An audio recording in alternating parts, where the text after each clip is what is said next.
Muy buenas noches, hermanos y amigos. Que Dios nos bendiga de una manera especial en esta preciosa noche que el Señor nos concede de nosotros poder llegar hasta su casa a través de estas transmisiones semanales.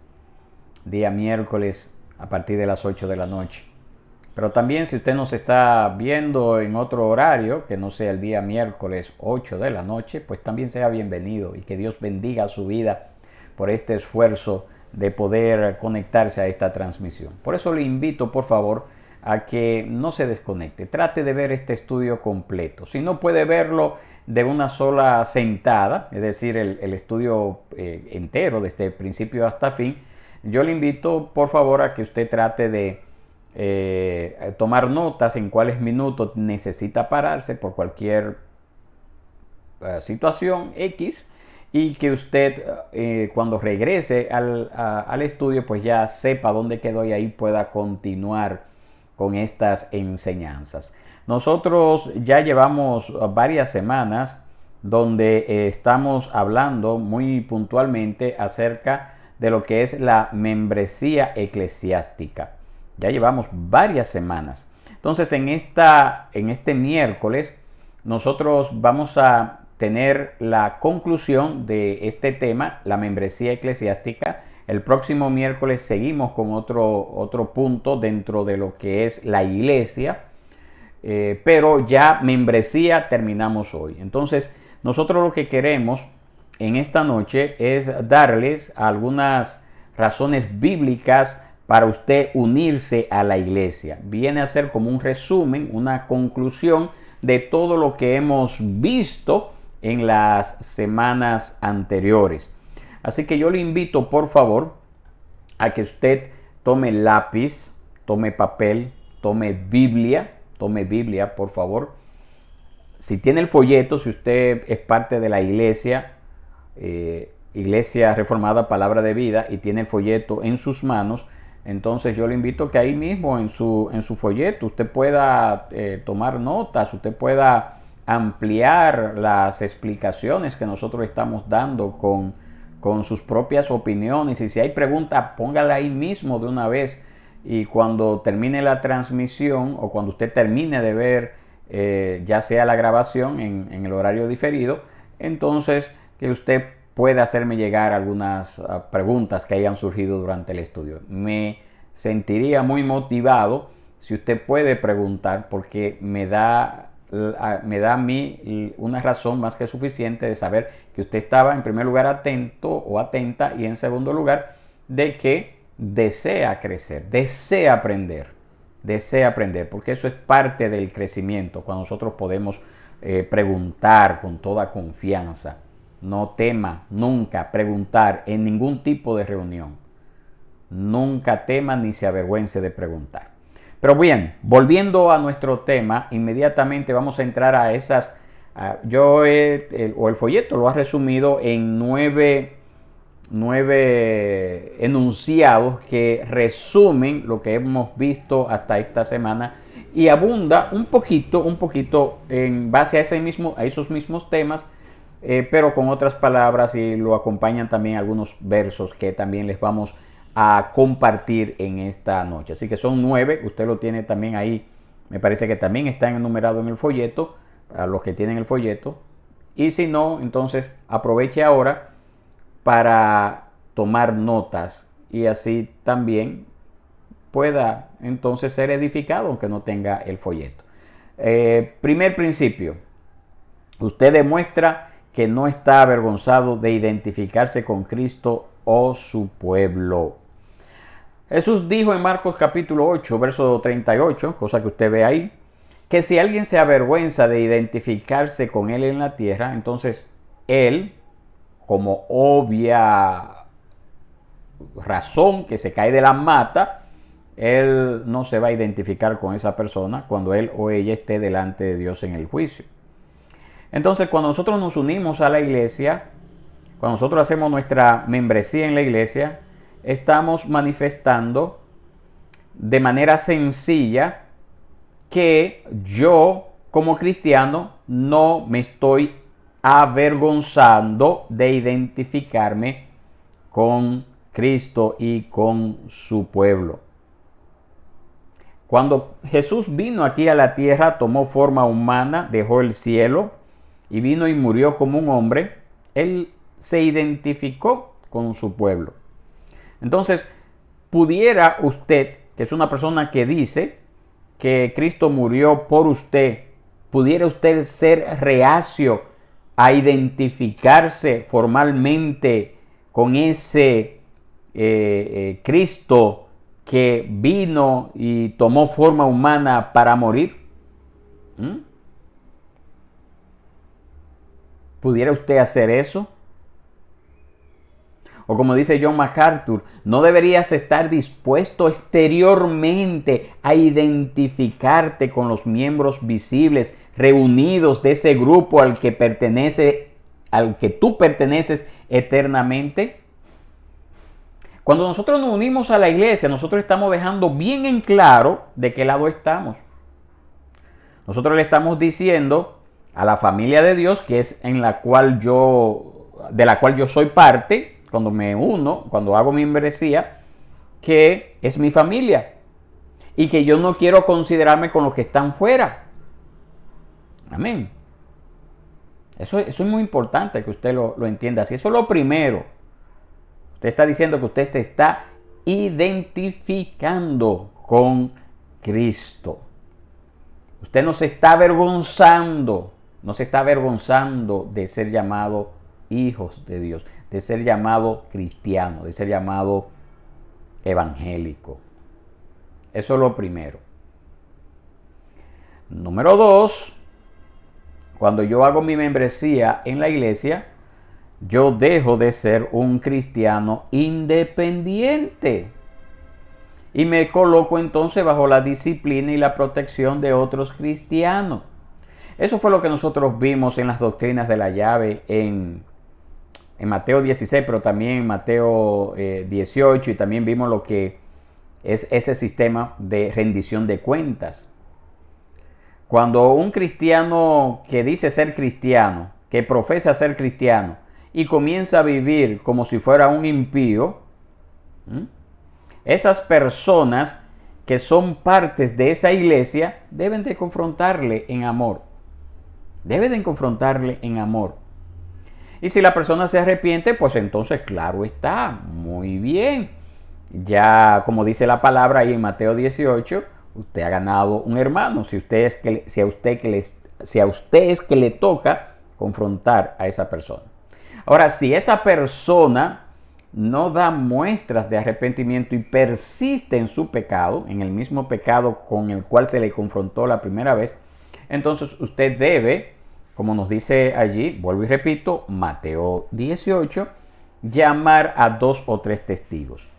Y yo le decía en aquel estudio, y vuelvo y repito ahora, que en ese segundo paso debe de involucrarse a los ancianos de la iglesia, es decir, a los pastores de la iglesia. Esos 2 o 3 testigos deben de ser precisamente los líderes que Dios ha puesto allí a velar por la grey del Señor. Entonces, si la persona ya en ese segundo paso muestra arrepentimiento, pues gloria a Dios, porque esa es la meta. Esa es la meta, que a través de la confrontación en amor, la persona sea convencida de su pecado y así se arrepienta. Pero si esta persona persiste en pecar y no da muestras de arrepentimiento, entonces nos dice la palabra de Dios que en ese caso nosotros debemos de llamar a los ancianos. Ya los ancianos no, ya eso fue en el segundo paso. Debemos de llamar a la congregación, a la asamblea, a la reunión de todos los miembros y presentar esta situación de pecado no arrepentido, de un pecador no arrepentido. Y debemos de presentarlo con el fin también de que el hermano sea movido por el Espíritu Santo, confiese sus pecados y así entonces pueda ser restaurada esta alma. Entonces, ¿quiénes son los que participan de esa reunión? Pues precisamente la iglesia, los que han declarado su deseo y lo han expresado con hechos de ser miembros de esa iglesia local. Esos son los que son llamados a testificar de cuál es la situación por la cual está este hermano actuando mal, porque está actuando mal. Incluso debe de ser oído, ¿verdad? Porque pudiera dar el caso de que el hermano tenga alguna excusa. No justifico ningún pecado, ¿verdad? No hay ningún pecado que sea justificable, pero pudiera ser que tenga alguna razón para decir por qué ha actuado de esa forma. Entonces necesita también ser escuchado. ¿Y eso dónde ocurre? Eso ocurre precisamente en lo que es la iglesia reunida, los miembros reunidos allí. Entonces, si esa persona, a pesar de que ha sido reunida y ha sido confrontada con la iglesia, con los ancianos de la iglesia, con un hermano en particular que fue el primero que vio el pecado, y todavía esa persona no da muestras de arrepentimiento, entonces ya ahí entra el cuarto paso, que siempre he dicho, no queremos llegar a ese cuarto paso, porque no queremos ni siquiera llegar a un segundo paso. Ni siquiera llegar a un segundo paso. Pero si se diera esa situación donde la persona no da muestras de arrepentimiento, entonces ya ahí la persona debe de ser expulsada de la iglesia.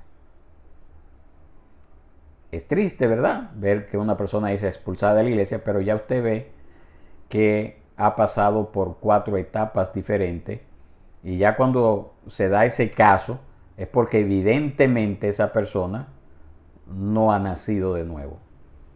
Entonces ahí entra lo que es la doctrina de las llaves. Ahí es que se aplica esa porción de las escrituras que nos dice que todo lo que nosotros atemos aquí en la tierra será atado en los cielos, y que todo lo que desatemos aquí en la tierra será desatado en los cielos. Entonces esa persona la podemos considerar como una impía. Y tenemos base bíblica para eso.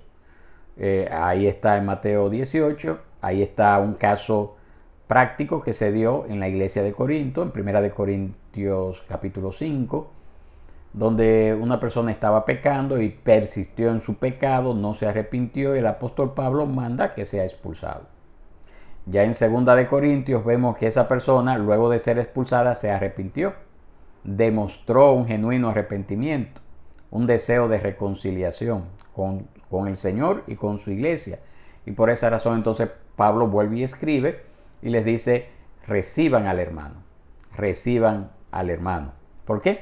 Porque ha dado una muestra de arrepentimiento. Entonces nosotros como parte de lo que es la iglesia, debemos de saber que necesitamos ser parte, valga la redundancia, de la iglesia para poder ejercer estos procedimientos. Si yo no soy parte de la iglesia, nadie me puede a mí obligar a hacer nada.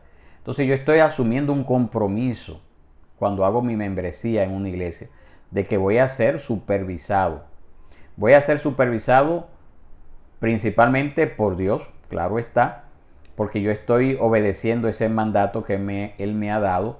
Y en segunda instancia estoy siendo supervisado por lo que son los ancianos de la iglesia, conforme a lo que dice Hebreos capítulo 13, verso 17, que también se lo presenté en la proyección. No sé si usted tuvo tiempo de verlo, pero yo le voy a mencionar lo que nos dice ese pasaje bíblico. Y si usted tiene una Biblia, pues también puede confirmar que es así conforme a lo que yo le estoy leyendo. Dice de la siguiente forma: obedezcan a sus pastores y sujétense a ellos, porque ellos velan por sus almas, como quienes han de dar cuenta, permítanles que lo hagan con alegría y no quejándose, porque eso no sería provechoso para ustedes. Entonces ahí está, mis hermanos, el pasaje bíblico de Hebreos 13:17, que nos dice que debemos de obedecer a los líderes de la iglesia, someternos a ellos, porque ellos velan por nuestras almas. Los líderes de la iglesia deben de, como dice ahí, velar.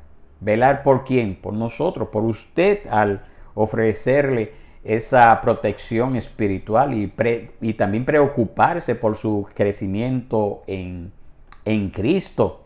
Usted se coloca a sí mismo fuera de ese cuidado vigilante del Señor si usted no es parte de una iglesia local. Entonces un mal entendimiento de lo que es la membresía de la iglesia ha llevado a muchos cristianos a pensar que el pastor es una persona intrometida porque se mete en sus asuntos y les reclama cosas.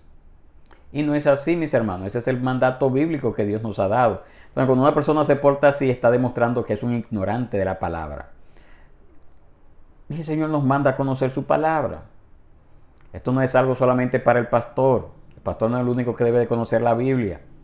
También todo miembro debe conocer la Biblia y decir y determinar en base a lo que conoce. Sí, efectivamente, la palabra de Dios me manda a esto. Yo soy obligado a esto por la palabra de Dios. Muy bien, entonces eso es lo segundo. Vamos a lo que es la tercera, el tercer enunciado que estamos viendo acá en nuestros folletos. Para los que tienen folleto, por si usted todavía no lo ha encontrado, estamos en la página 34. La página 34, ahí estamos.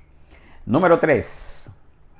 Usted participa en un esfuerzo más fuerte, más unificado del pueblo de Dios para obedecer el mandato de Cristo para alcanzar a todos. Eso es lo que se conoce como la Gran Comisión, que está ahí en Mateo 28, 19 al 20. Ahí nos dice, vayan por todo el mundo y hagan discípulos de todas las naciones, bautizándoles en el nombre del Padre, del Hijo y del Espíritu Santo, enseñándoles que guarden todas las cosas que yo les he mandado, y aquí yo estoy con ustedes todos los días hasta el fin del mundo. Entonces, ¿qué podemos decir de esto, mis hermanos? ¿Qué podemos decir de esto? ¿Qué podemos decir de esto? Mis hermanos, hay muchas personas que yo he visto, es triste, pero se lo voy a decir, porque también está ahí en el folleto, ¿verdad? Está ahí en el folleto. Pero yo he visto personas que tienen un gran celo, entre comillas, por las cosas de Dios. En un momento dado se convirtieron, fueron bautizados en una iglesia. Y luego de un tiempo, por cualquier razón, por ñoñería, por nimiedades, por tantas cosas que se inventan la gente para no permanecer en una iglesia visible, en una iglesia local, se van de la iglesia. Y yo siempre he dicho que si usted no se siente a gusto porque en esa iglesia donde usted se convirtió no se está predicando la palabra, no tiene un sólido fundamento bíblico, pues usted es llamado a irse a otra iglesia. Eso fue lo que el Señor hizo conmigo, eso fue lo que el Señor hizo con Wendy y también con algunos hermanos que yo conozco. Bueno, no se sintieron a gusto con lo que se estaba predicando, enseñando, y más en estos tiempos. Entonces decidieron formar parte de otra iglesia donde sí se predicara la palabra. Eso está bien. Pero hay personas que luego que salen de esta iglesia comienzan un tour eclesiástico. ¿Qué es eso? Bueno, van de iglesia en iglesia y siempre encuentran un pequeño detalle para no seguir en esa iglesia y brincan a otra iglesia y brincan a otra iglesia. Muchas veces se dan estos casos porque esa persona quizás no tiene la suficiente madurez bíblica para determinar que no hay una iglesia perfecta aquí en la tierra, que la iglesia perfecta es la que el Señor va a levantar de todas las iglesias locales y va a llevar al cielo o a pasar a la eternidad con Él. No existe una iglesia local perfecta. Claro está, hay diferentes niveles. Hay unas que son más bíblicas que otras. Hay otras, como dijo alguien, o como también nos dice el libro de Apocalipsis, que son sinagogas de Satanás, porque ni siquiera iglesia se les puede llamar porque se han divorciado totalmente de las verdades bíblicas. Y por esa razón, pues, tampoco se recomienda que una persona permanezca en esa iglesia. Pero estos hermanos, lamentablemente, no tienen esa suficiente madurez de entender de que no existe iglesia perfecta. Entonces llega un momento dado en el cual no son miembros de ninguna iglesia. Y son personas que pueden tener un gran celo por las cosas de Dios. Puede ser una persona que tengan ciertas habilidades para predicar, para conectar con la gente. Y entonces comienzan a hacer uso de estos medios electrónicos, las redes sociales, porque cuando usted no es parte de una iglesia local, pues es fácil usted estar detrás de una cámara y no tiene a nadie que le supervise, no tiene a nadie que pueda ver por usted, velar por usted, como vimos en el segundo paso. Y entonces viven vidas totalmente divorciadas de lo que la palabra de Dios manda y muchas veces, tristemente, dando también un mal testimonio. Porque usted puede vivir divorciado de la palabra, pero ser una persona de bien en la sociedad. Pero hay casos entonces que están divorciados de la palabra, pero ni siquiera son de bien a la sociedad, sino que son un testimonio terrible, negativo para el evangelio. Porque a pesar de ello, se identifica con que son evangélicos. Y eso es lo triste. Entonces nosotros somos llamados a cumplir con esa labor de la gran comisión, como vimos ahí en Mateo 28. Somos llamados a eso, pero en el contexto de una iglesia local. Yo no puedo desempeñar esas funciones de ir por todo el mundo y hacer discípulos de todas las naciones si no soy enviado, si no tengo el respaldo de una iglesia local.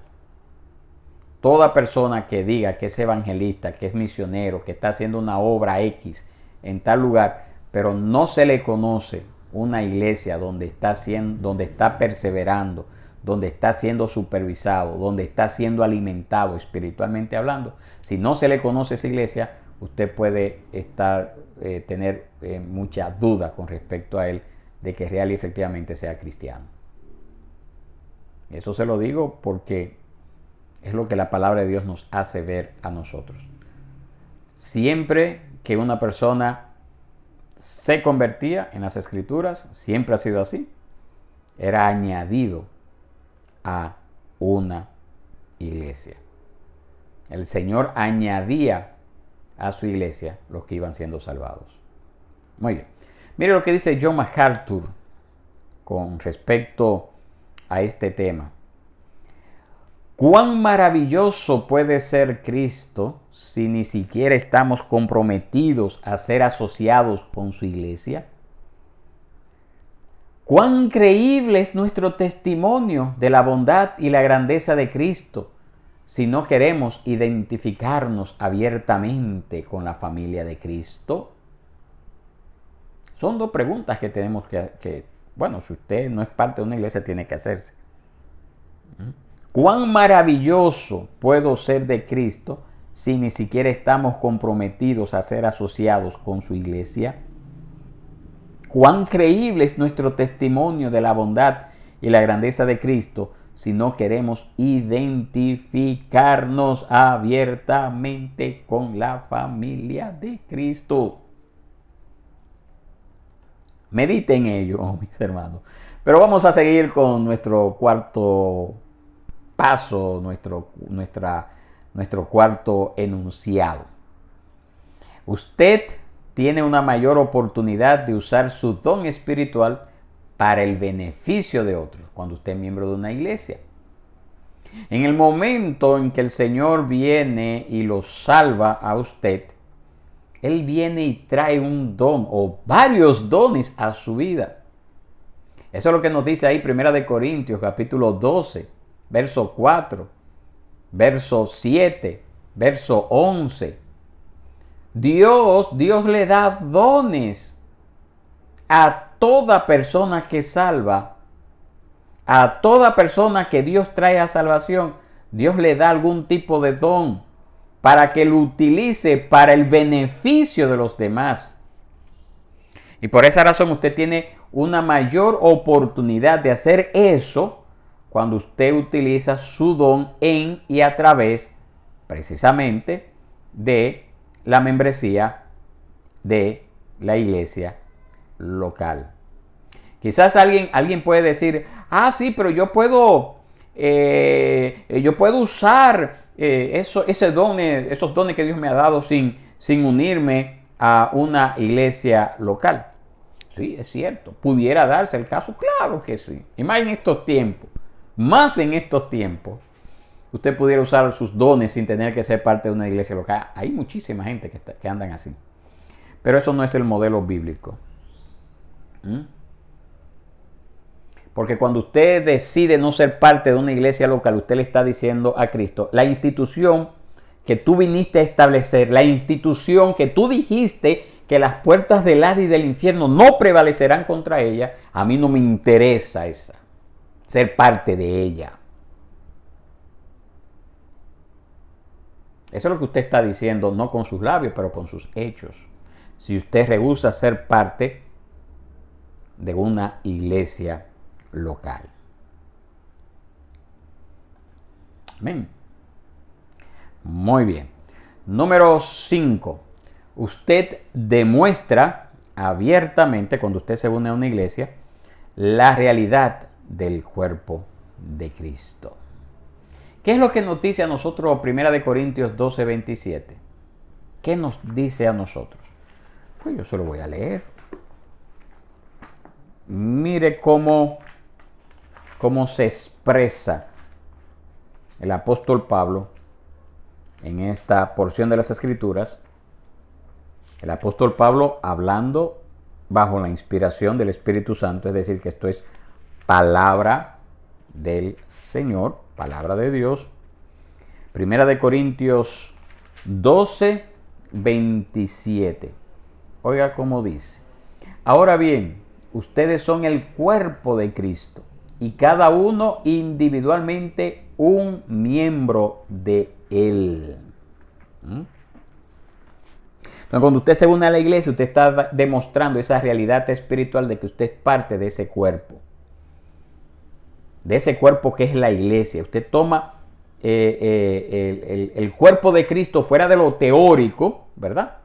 Fuera de lo teórico y de manera práctica, usted le da un significado a ese cuerpo de tal forma que los demás pueden atestiguar y decir real y efectivamente este señor, este hermano, este amigo, esta hermana, lo que sea, como quiera llamarle a usted, está demostrando que le está dando gran importancia a esa institución que se llama iglesia. Puede ser que esa persona que no es cristiana no sepa, ¿verdad? Nada de esto que estamos aprendiendo, pero con todo y eso, va a tener en estima, en cierta estima o en alta estima, ese valor intangible que usted le da a la iglesia, al ser parte de ella, al identificarse con ella. Van a haber personas que se van a oponer, y quizás más de los que lo vean como algo aceptable. Y lo van a ver como que usted es un fanático, como que usted nada más quiere estar metido en la iglesia, sabiendo, ¿verdad?, que por lo menos nuestra iglesia, una iglesia bíblica, no le va a tomar a usted los 7 días de la semana. Sabiendo eso, que usted tampoco va a pasarse toda una semana en una iglesia. Pero siempre usted va a durar 5 minutos en una iglesia y el impío, que no ha sido transformada su mente, no ha nacido de nuevo, siempre va a ver como que usted está teniendo una eternidad en esa iglesia. Incluso se van a dar esos casos. Pero eso no nos debe de detener. Lo que usted debe decir, demostrar de que usted real y efectivamente se identifica con el cuerpo de Cristo, que es la iglesia a través de esa membresía activa en esa iglesia local. Bien. Entonces eso es muy importante. Usted se identifica a través de su membresía con lo que es el cuerpo de Cristo. Número 6, usted participa en un ministerio más equilibrado de lo que pudiera de otra manera experimentar si no fuera parte de esa iglesia local. Y eso es precisamente lo que nosotros vemos ahí en Efesios capítulo 4, verso 11 al 16. Nosotros vemos allí que el Señor ha dado a la iglesia de evangelistas, de pastores, de maestros, y en sus inicios apóstoles y profetas.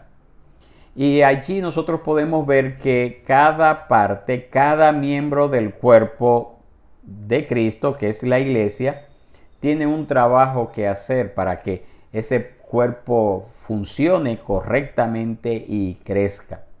Es una imagen de plenitud, de equilibrio, que vemos a través de esos dones que Dios ha dado a la iglesia. Entonces, esa forma de trabajar, de actuar la iglesia, se da precisamente para buscar la madurez de aquellos que son miembros de ella. ¿Me entiende? Es decir, Dios ha dado pastores, maestros, evangelistas, para que crezcan, para la edificación del cuerpo de Cristo, para el crecimiento emocional y espiritual de los que son miembros de ese cuerpo que es la iglesia. Esa es la razón de estos dones.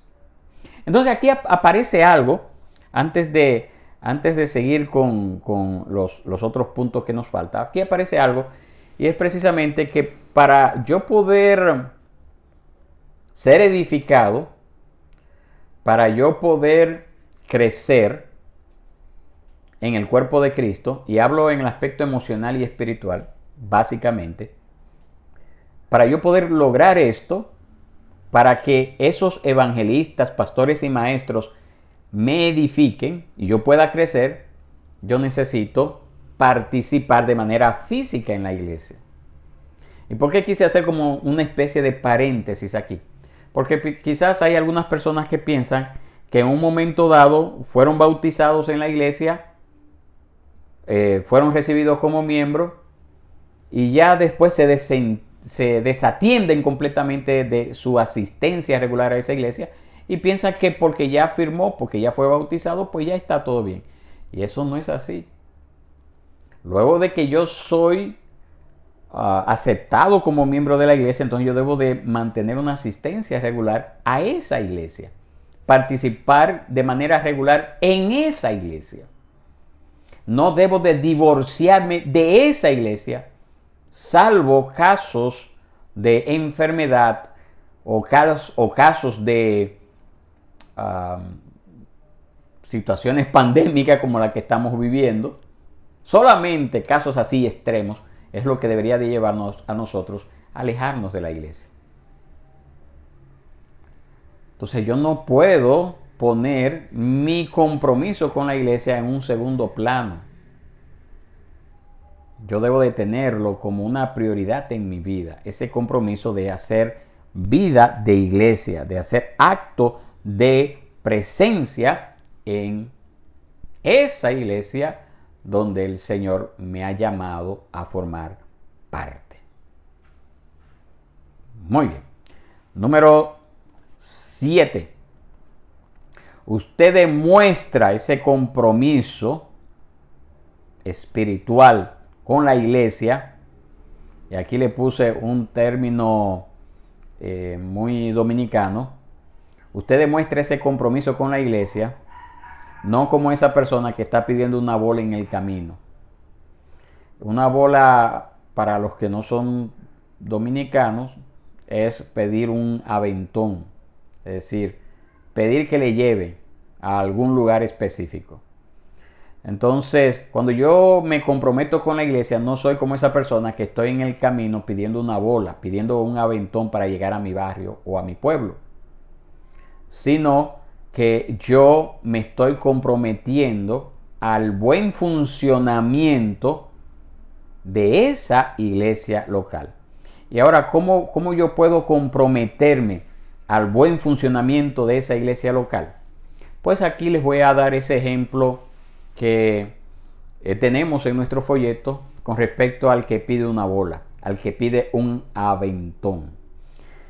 ¿Qué ocurre? Que el que pide una bola, el que pide ese aventón, no se preocupa de la condición del vehículo que lo está llevando, no se preocupa de qué tipo de combustible se le echa a ese vehículo, no se preocupa de qué tanto mantenimiento se le da a ese vehículo para que esté funcionando, no se preocupa de nada de eso. Ni siquiera si tiene buenos asientos, porque incluso si encuentra que le den una bola, pues esa persona se va a ir donde quepa.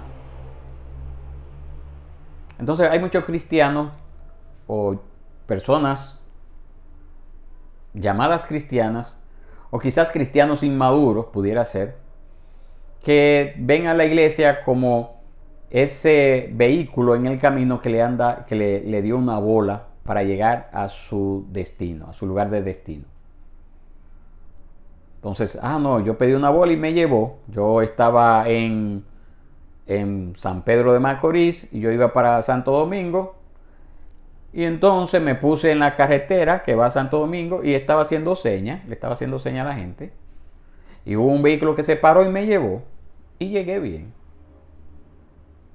El cristiano, el miembro de una iglesia local, el que se identifica con el cuerpo de Cristo, no ve la iglesia como esa bola, como ese aventón que le lleva a su destino, sino que se compromete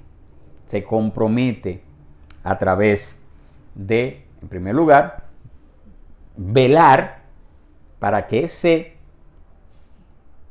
ese organismo vivo que es la iglesia funcione correctamente. En otras palabras, como se va a preocupar para darle mantenimiento al vehículo, para que tenga combustible, para que funcione, para que avance, para que cumpla con su trabajo. Esa es la diferencia, mis hermanos, que hay entre una persona que va a la iglesia de vez en cuando, que de vez en cuando participa, que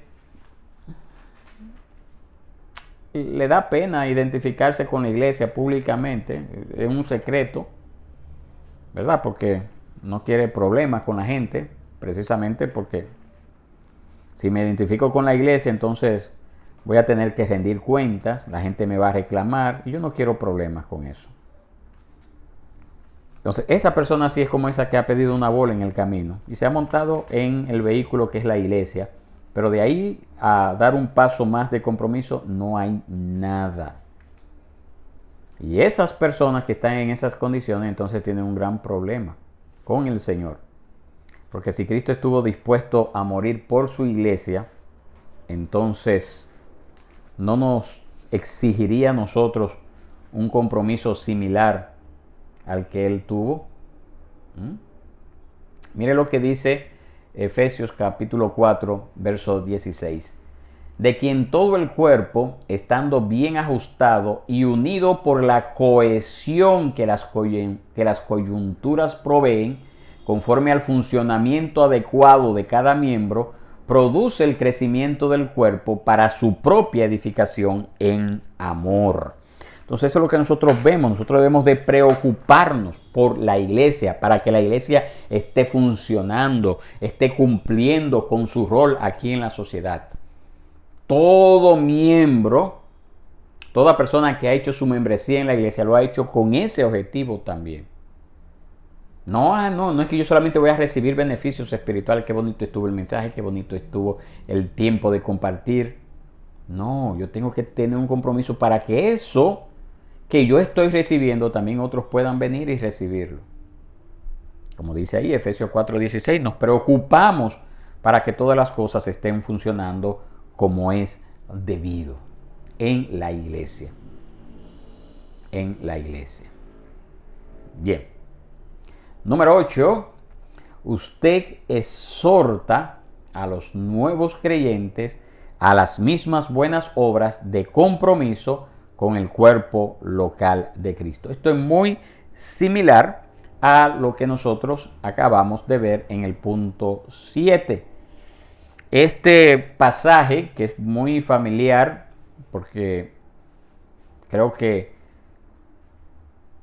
bueno, no sé si es tan conocido, pero por lo menos un pasaje bíblico que a mí se me enseñó desde hace muchos años, Hebreos 10:25, y hace como un par de años a la fecha, entonces comencé a ver la gran importancia que no tiene solamente el 10:25, sino también el 10:24. Nos dice a nosotros que debemos de considerarnos para estimularnos a unos a otros al amor y a las buenas obras, no dejando de congregarnos como algunos tienen por costumbre, sino exhortándose unos a otros, y mucho más al ver que que el día se acerca. Entonces mire lo que dice ese mandamiento: considerémonos unos a otros. Esto tiene que ver con lo que es la membresía de la iglesia. Entonces, cuando nosotros dejamos de ser parte de una iglesia, no le damos la importancia que se merece la iglesia, ¿qué le estamos diciendo a los demás? ¿Qué le estamos diciendo al que está llegando nuevo? Cuando yo no estoy comprometido con esa iglesia, cuando yo dejo de congregarme, cuando yo dejo de reunirme, ¿qué yo le estoy diciendo a esa persona que está llegando nueva? Que la iglesia no es importante para mí. Que el desaparecerme un día de la iglesia es lo mismo como aparecer. Que eso es una actividad secundaria en mi vida. Que la iglesia no reviste importancia. Pero ese pasaje de Hebreos 10:24 nos dice que yo debo de considerar cómo estimularnos al amor y a las buenas obras. Estimularnos unos a otros.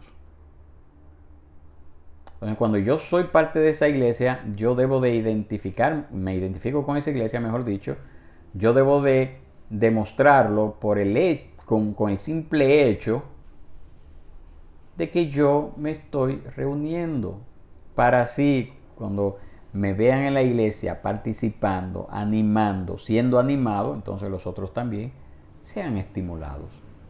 Eso es lo que nos dice ese pasaje bíblico. Entonces, somos llamados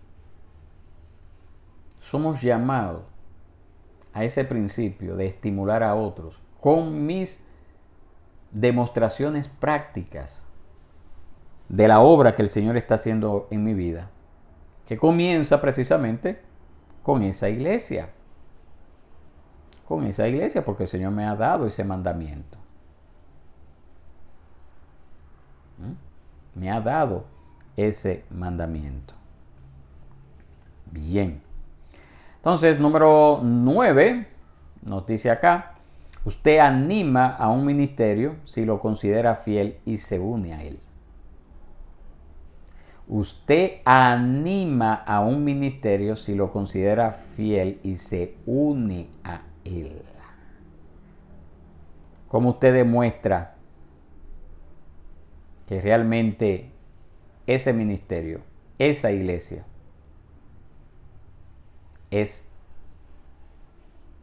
de valor para usted y se lo hace ver a sí mismo, a los que dirigen ese ministerio o esa iglesia?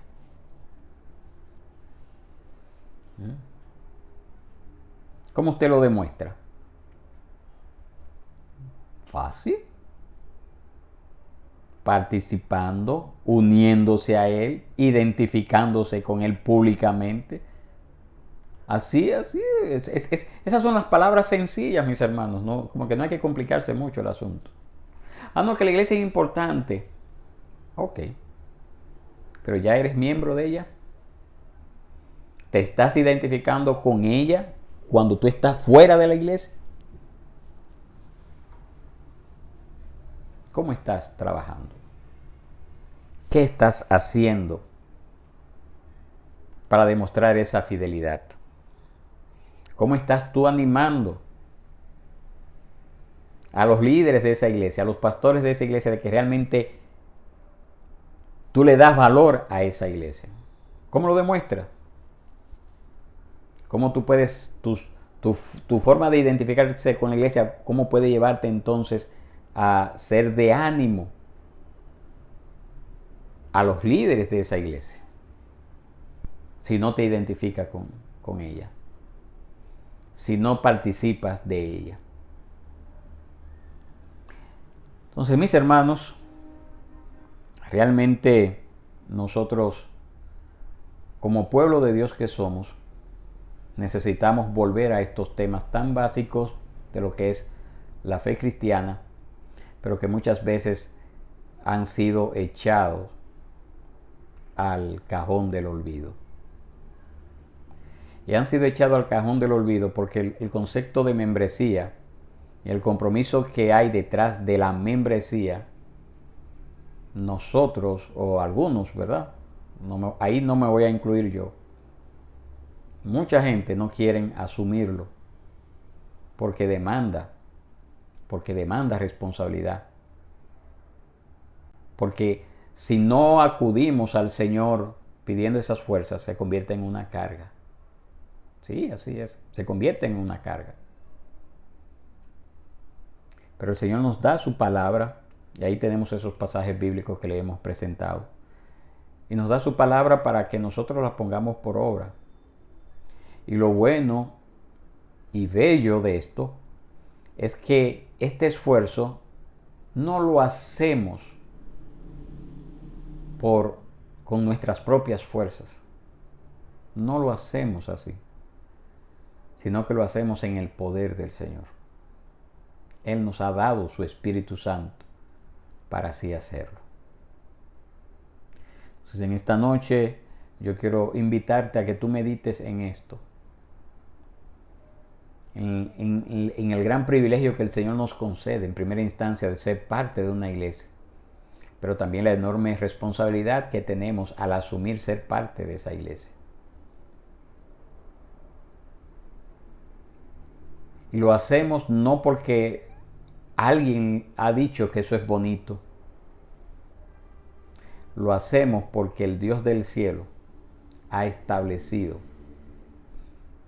que la institución que ha de proclamar su evangelio aquí en la tierra, que ha de seguir estableciendo su reino, que fue inaugurado por Cristo en su primera venida, la institución que ha de continuar expandiendo en el poder del Espíritu Santo, claro está, el reino de Dios aquí en la tierra, es la iglesia. Y por esa razón tenemos esa gran encomienda, esa gran comisión de nosotros cumplir con ese mandato, para así entonces dar gloria a Dios y también para nuestra edificación personal. Así que, mis hermanos, concluimos esta sección de lo que es la membresía eclesiástica.